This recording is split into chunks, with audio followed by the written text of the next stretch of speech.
परी, बाळा तू माझ्यावर चिडली आहेस ना? परी, बाळा तुला असं वाटतं ना तुझी आई खोटारडी आहे. तिने तुला आपल्या बाबांबद्दल लपवलं, खरं सांगितलं नाही, हो ना? पण बाळा माझ्या एका प्रश्नाचं उत्तर दे. आई तुझ्याशी का खोटं बोलेल बाळा? कारण तुला मला बाबांना भेटून यायचं नव्हतं. तसं नाहीये बाळा. आई असं मुद्दामून का करेल? मला माहिती नाही. हे बघ, बाबा जर चांगला असता ना तर मी तुला बाबांना भेटू दिलं नसतं का? सांग ना परी. बाबा खरंच चांगला नाही. तू मला सांग, मी तुला आजपर्यंत कधी यशला नाही भेटू दिलंय का? नाही ना. का? कारण यश खरंच खूप चांगला आहे आणि तो कायम तसाच राहील. पण तुझा बाबा खरंच चांगला नाहीये आणि नव्हता आणि कधी नसेल. आणि तसं असताना मी तुला कसं भेटू देणार त्याला? पण माझा बाबा चांगला आहे. तोही माझा फ्रेंड झालाय. ड्रायव्हर काका असताना ते मला किती गमती जमती सांगायचे, किती काळजी घ्यायचे माझी. एक दिवस तर माझा डबा नसताना त्यांनी त्यांचा डबा दिला होता मला. त्यांनी ऍक्सिडेंट मधून वाचवलं होतं. तेव्हा किती लागला होता त्यांना. तू खोटं बोलतेस, तो चांगला आहे. बाळा परी, तुला माहितीये त्यांनी हे सगळं तुला फसवण्यासाठी केलं होतं परी. त्याने तुला माहिती सांगितलं की त्याला एक मुलगी आहे जिचं नाव परी आहे, हो ना? तू तिच्याशी बोलली पण ना परी? हो, मी एकदा त्या मुलीशी बोलले पण होते. पण तू मला सांग, जर तू तिची मुलगी आहेस तर तू जिच्याशी बोलली होतीस ती कोण आहे? परी, त्याने तुला हे सांगितलं की त्याला परी नावाची मुलगी आहे, पण त्याने तुला हे नाही सांगितलं परी बाळा की ती मुलगी तूच आहेस. सांगितलं त्याने? नाही ना. ते म्हणालेले की ती परी माझ्यासारखीच आहे, गोड, हसरी आणि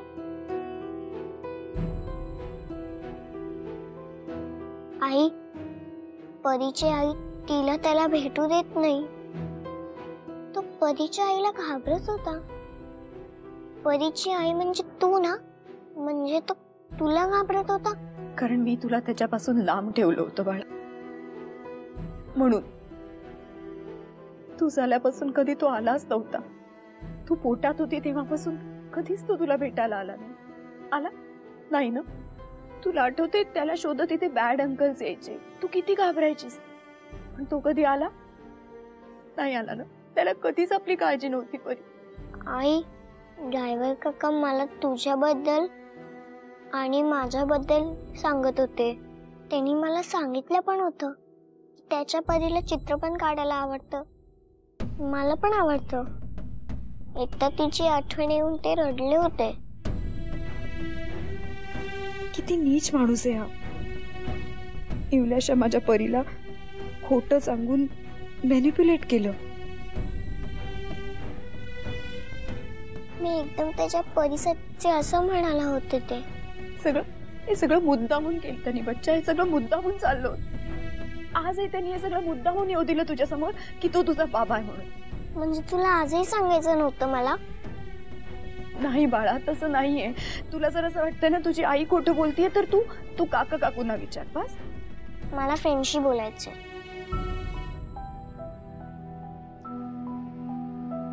आई, मला फ्रेंडशीच बोलायचंय. तो फोन दे.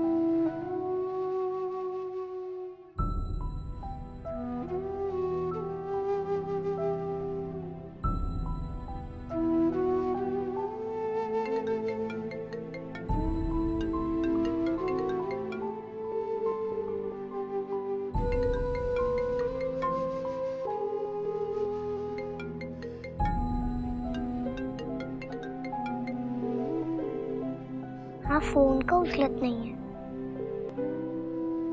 राहू दे, तो बिझी असेल. तो फोन नाही उचलणार. का? कसं सांगू परीला की आता यश माझा फोन नाही उचलणार आहे. कामात असेल तो.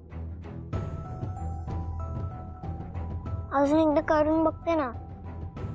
ऐक परी, नको, तो बिझी आहे. परी प्लीज माझं ऐक. पण मला फ्रेंडशीच बोलायचे. परी मी नाही म्हणाले ना बाळा. मला एकदा फोन लावायचा आहे. मी नाही बोलू देणार आहे तुला. आई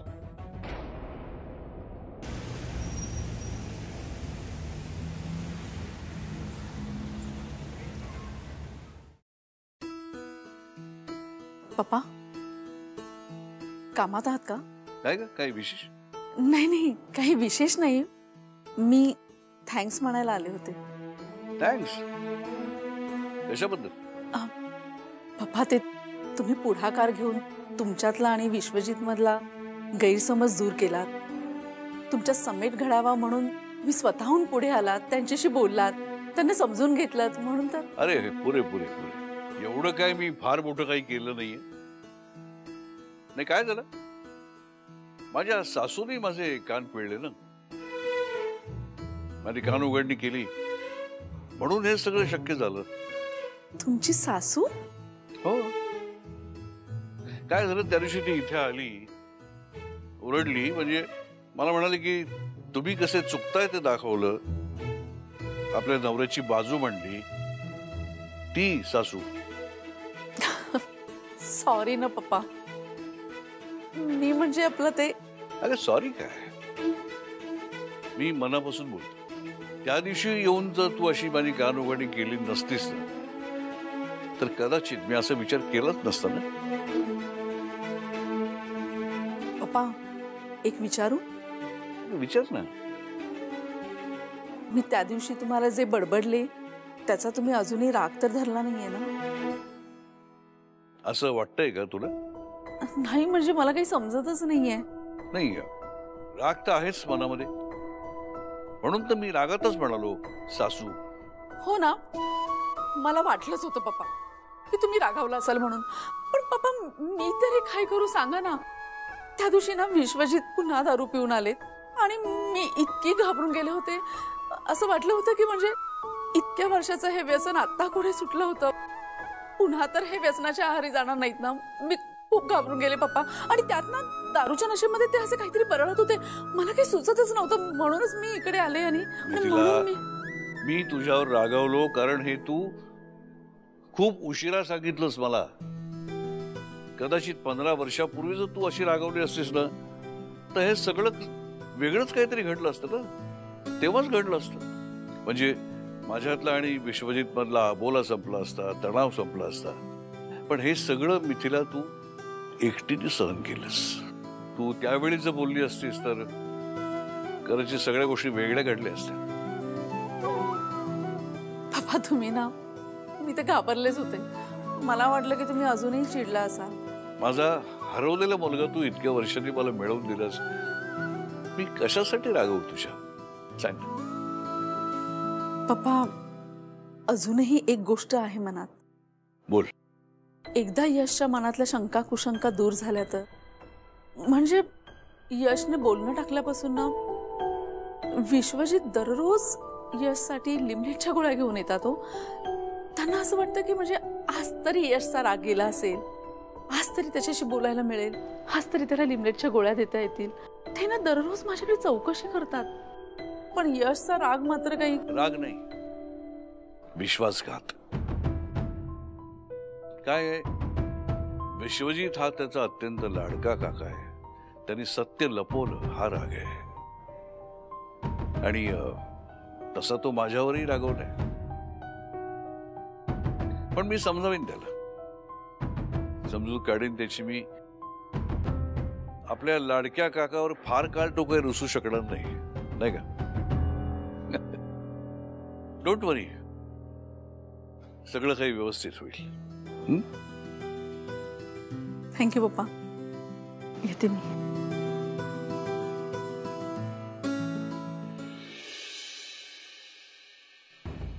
बस खूप झालं आता.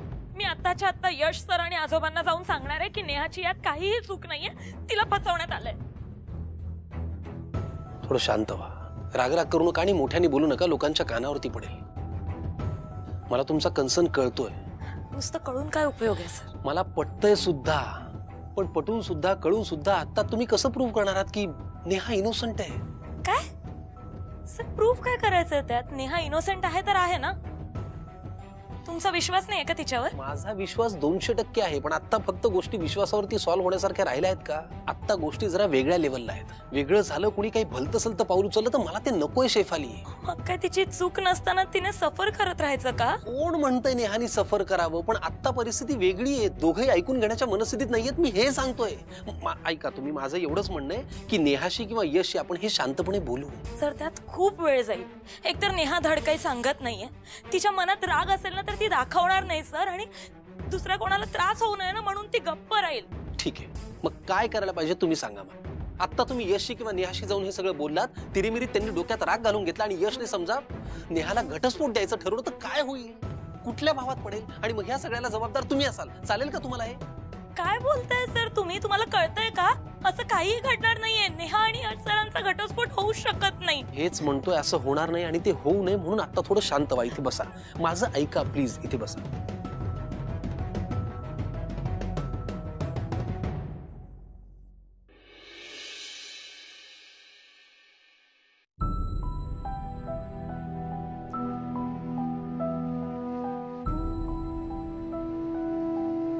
काय होतं आणि काय होऊन बसलंय? नेहा अशी नव्हती. किती साधी सरळ होती माझी नेहा. तू मोठ्या सरांना माझ्या ऍडव्हान्स सॅलरी बद्दल बोलणार होतास ना? हो, मी बोललोय त्यांच्याशी. 1-2 दिवसात काम व्हायला हवं. मला नकोय ते पैसे. का? तू मोठ्या सरांना नेमकं काय सांगितलंस आणि ते मला इतक्या मोठ्या रकमेची मदत का करताय? Advance salary just a term. हे ऍक्च्युअली कंपनीकडनं तुला लोन आहे because of your eligibility, your documentation, your work experience. मला नाही माहितीये तू मोठ्या सरांची काय बोललास. मला फक्त एवढं माहितीये ते मला 50 लाख रुपये द्यायला तयार झालेत. आणि एवढी मोठी रक्कम मला ऍडव्हान्स सॅलरी म्हणून देणं हे कंपनीच्या नियमात बसत नाही. ही चूक आहे. मला कोणाचेही उपकार नकोय. But things change. तर माणसांचं काय? तूही खूप बदललीस. आता तुझी एकही आठवण मला मनात नको. सगळं सगळं विसरायचंय.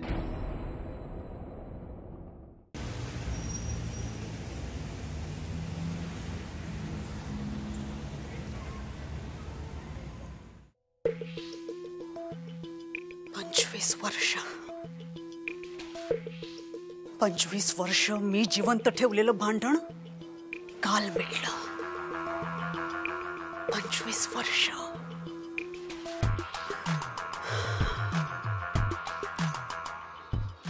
तो म्हातारा आणि तो विश्वजित दोघे तसेही नेहाच्या बाजूने आहेत. आता दोघे एकमेकांना तिची बाजू पटवून देतील आणि त्यात त्या मिथिलाची भर.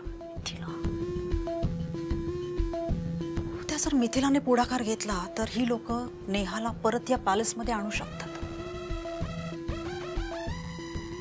नाही, नेहा मला या पॅलेसमध्ये तर यायला नकोच आहे. तिने यशच्या आयुष्यातही कधीच परत यायला नको आहे.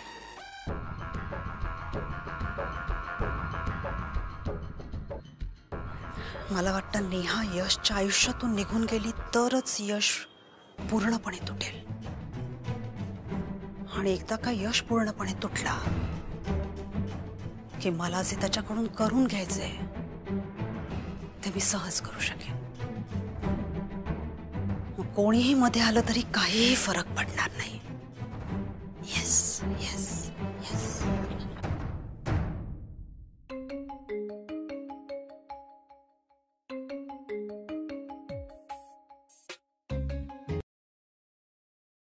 मला फोन करायचा नाही सांगितलंय ना तुला? हो, एक जबरदस्त बातमी सांगायला फोन केलाय. सिम्मी मॅडम. काय झालंय? गेस करा. ए, टाइमपास करू नको. ते सांगायला फोन केलायस ना, ते सांग पटकन. हो मॅडम, एक चान्स तर घ्या, नाही तर पास म्हणा. जा गेलास खड्ड्यात. फोन करायचा नाही मला परत. Hello hello hello hello madam. हो चिडलात तुम्ही. ऐका तर, परीला तिचा खरा बाबा मी आहे हे कळलंय. बरं मग काय, ही जबरदस्त बातमी आहे. मला काय उपयोग आहे याचा? अहो उपयोग कसा नाही, परीचा माझ्यावर जीव आहे, म्हणजे तिच्या खऱ्या बाबावर जीव आहे. आता नेहा मला टाळूच शकणार नाही. परी तिच्या बाबासाठी तळमळणार आणि नेहा पोरीची तळमळ बघून तिला हवं ते देणार. आणि परीला हवा असणार तिचा खरा बाबा. 25 लाख रुपये तुझ्या अकाउंट मध्ये पोहोचतील. अरे वा, एवढ्याशा बातमीचे 25 लाख. ए पैसे बातमीचे नाही आहेत. यापुढे तुला जे काम करायचं त्याचे आहेत. पुढच्या कामाचे काहीही करून नेहा आता तुझीच व्हायला पाहिजे.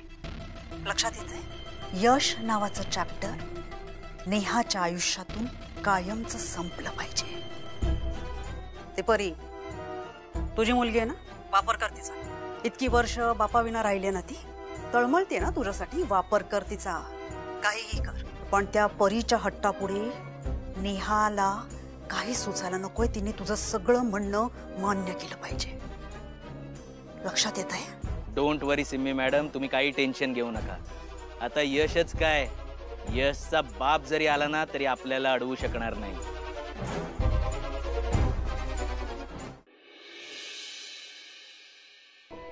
नेहा बाळा, बोलणार आहेस का काही? हा, सांगणार आहेस का?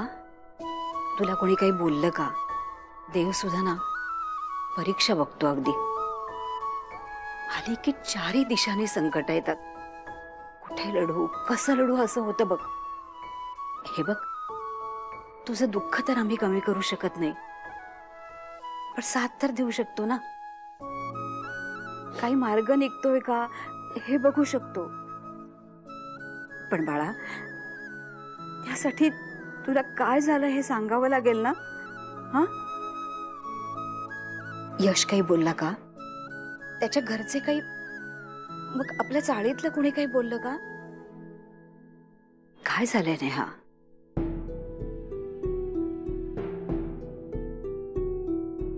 तो आला होता काकू.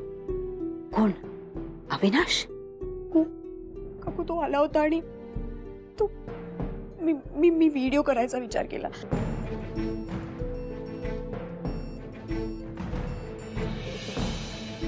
नेहा, काय ग नेहा, काय मागतेस देवापाशी? नाही, काही नाही. मी ते बरोबर, काय बोलायचं होतं तुला? नाही, मला जरा काळजी वाटते. परीची काळजी वाटते.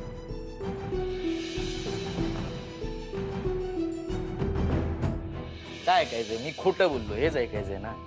बोललो खोटं. मी त्या दिवशी खोटं बोललो सगळ्यांसमोर. तुझ्यावर नको नको ते आरोप केले, आळ घेतले, माझे सगळे प्लॅन तुझ्या नावावर घातले. त्या चौधरींसमोर मी सज्ज नसण्याचा प्रयत्न केलं मी. पण म्हणून काय मी आत्ता त्यांना जाऊन ते सगळं खोटं होतं, खरं हे आहे हे सांगण्या इतका पण मी सज्जन नाही आहे का?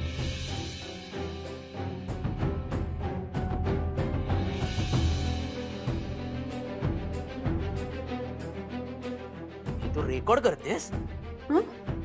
गोड बोलून गप्पांमध्ये अडकवून मला वेडा बनवतेस? तुझ्या तर आता हे फोन दे मला.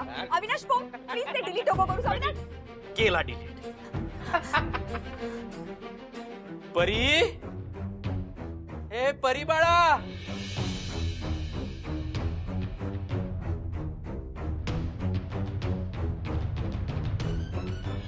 का नेहा, का तू तिला सांगत नाहीयेस की मीच तिचा खरा बाबा आहे? सांग ना नेहा, तिला सांगून टाक की मीच तिचा खरा बाबा आहे. तिचा ड्रायव्हर काका हाच तिचा खरा बाबा आहे. अरे देवा, एवढ्याशा पोरी समोर बोलला तो नीच माणूस. सगळं संपल्यासारखं वाटतंय काकू. परी तर बोलतही नाहीये माझ्याशी.